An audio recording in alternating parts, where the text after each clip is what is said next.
The most popular fasting window used by women, 16 hours, was built on research where every single participant was male.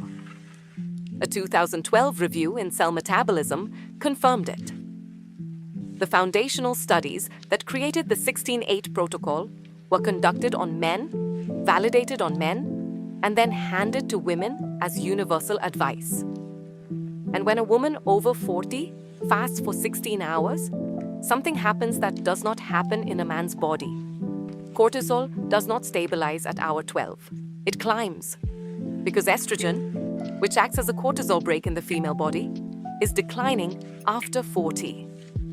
Without that brake, a 16-hour fast does not signal fat burning. It signals emergency. This video is about the one mistake that makes that happen, and exactly what your body is doing instead of burning fat when you make it. There is a moment inside every long fast where a woman's body stops burning fat entirely and begins actively protecting it. Most women are fasting directly into that window every single day. The mistake is not what you eat when you break your fast or what you drink during it. The mistake is the window length itself. Specifically, fasting longer than the female hormonal system can sustain without triggering a cortisol-driven conservation response. After approximately 13 to 14 hours of fasting, a woman's cortisol begins its natural morning rise. The cortisol awakening response, peaking within 30 to 45 minutes of waking.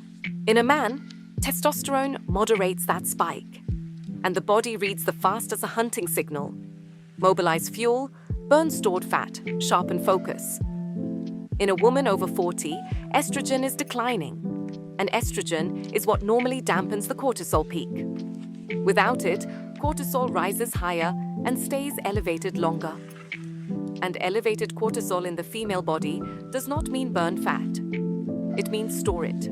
Specifically, it activates lipoprotein lipase in visceral adipose tissue, the fat around the abdomen, and pulls circulating fatty acids back into storage there. But cortisol is only half of what is happening.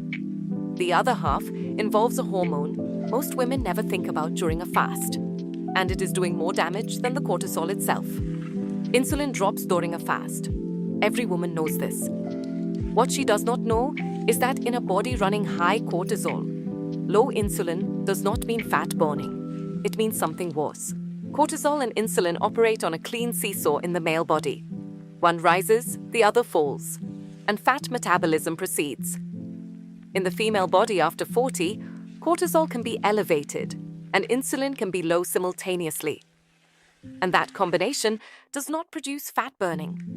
It produces muscle breakdown. Cortisol is glucocorticoid. Its job is to raise blood glucose when glucose is scarce. It does this partly by triggering gluconeogenesis, the conversion of amino acids from muscle tissue into glucose. In a woman who is fasting for 16 hours without adequate glycogen reserves, cortisol has nothing else to draw from. A 2016 study in the Journal of the Academy of Nutrition and Dietetics found that women on caloric restriction lost significantly more lean mass relative to fat mass than men on the same protocol. The cortisol gluconeogenesis pathway was identified as a primary mechanism. She is not burning the fat she can see in the mirror. She is burning the muscle underneath it. And here is what makes this worse. Losing that muscle does not just change her body composition. It changes the speed at which her body burns anything, including fat, from that day forward. Every pound of muscle a woman loses during a fasting window that is too long costs her something she cannot easily replace. And most women on a 16-8 protocol are losing it right now without knowing it. Muscle is the primary driver of resting metabolic rate. When cortisol-driven gluconeogenesis destroys lean tissue during an extended fast, it does not slow fat burning only in that moment. It reduces the body's baseline calorie burn permanently, which means every subsequent fast becomes less effective, not more. Skeletal muscle accounts for approximately 30% of resting metabolic rate in a lean woman. Each pound of muscle lost reduces daily calorie burn by roughly 6 to 8 calories at rest.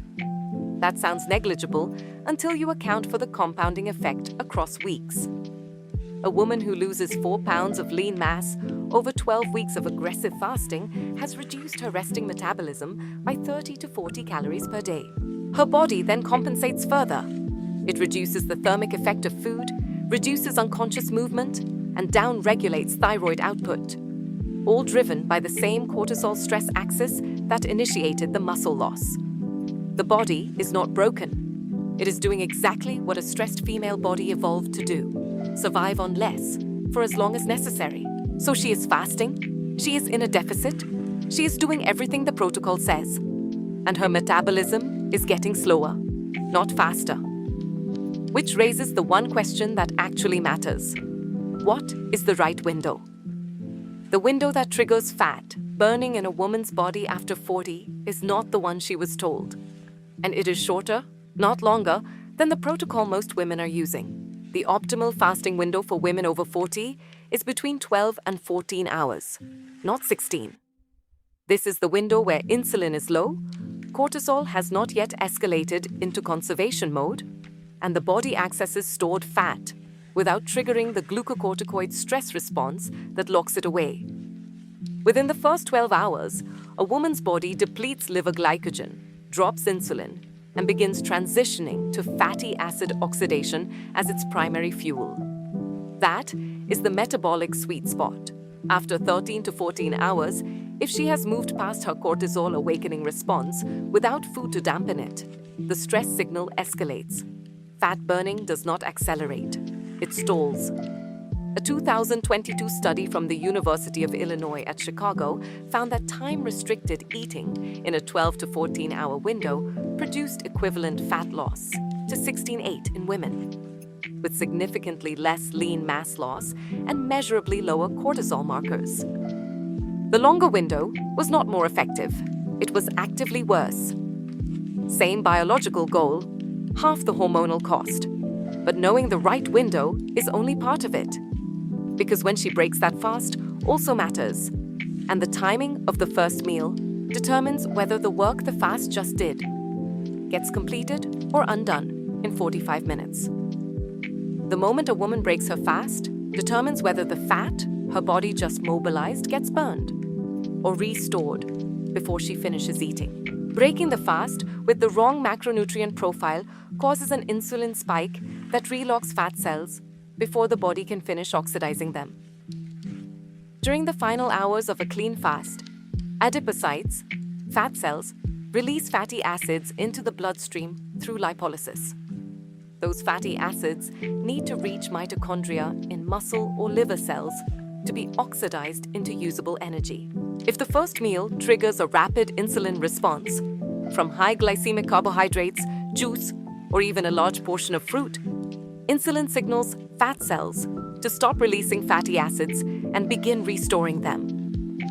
The mobilization was real. The oxidation never finished. She broke the fast. She just did not complete it.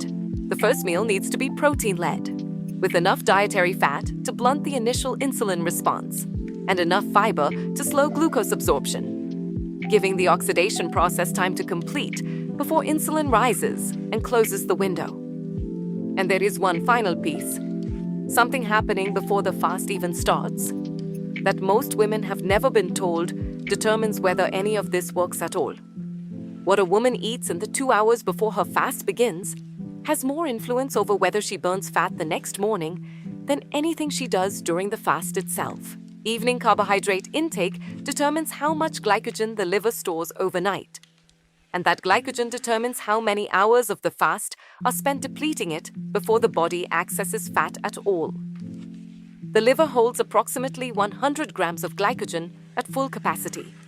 When she eats carbohydrates in the evening, that glycogen is replenished. During the first hours of her overnight fast, her body burns through that glycogen before it touches stored fat. If her liver glycogen is full at the start of the fast, she needs 10 to 11 hours just to deplete it and enter fat oxidation. If her evening meal was protein and fat dominant, with minimal carbohydrates, liver glycogen is only partially replenished. and she enters fat-burning mode 2 to 3 hours earlier the following morning. A 12-hour fast, following a low-carbohydrate evening meal, produces more actual fat oxidation time than a 14-hour fast, following a carbohydrate-heavy dinner. The fast does not start at midnight. It starts at dinner. The mistake was never the fasting. The mistake was using a 16-hour window designed for a male hormonal system and expecting a female body, with declining estrogen, a heightened cortisol response, and a gluconeogenesis pathway primed for conservation, to respond the same way. Shorter window, protein first break, low carbohydrate evening. That is not a new protocol. That is the same biology, finally working in the right direction.